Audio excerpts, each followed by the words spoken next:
Hi everyone, we are here with Bhargavi today and we're going to discuss what is a product and all. Hi ma'am. Hi. So, what is your product about? So we deal with the multiple products. It's not a single product that we are doing ahead, but we are providing the end-to-end solution for the automation clients in the Indian and the APAC markets both. Okay, is it about sales and marketing? Yeah, it's about the sales and the system integrators. We are the system integrator partners for the courses in Indian and Indian market, and we do with the sales of the automation products. Okay, then in this type of fields, what is the competition that you face?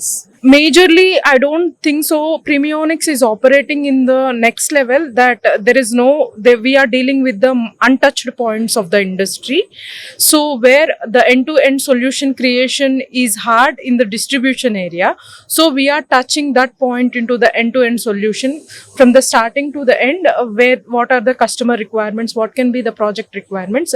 We are handling those points. Okay, if like that, how did the company evolve in these years? Premionics is a budding company right now. It's a startup, and we are, even though that is a startup company, when you look into the Premionics website, we are much more experienced in this area, and we can see the lot of potential in the future for the Indian. As you told, it's a startup company. Yes. Which is growing bit by bit.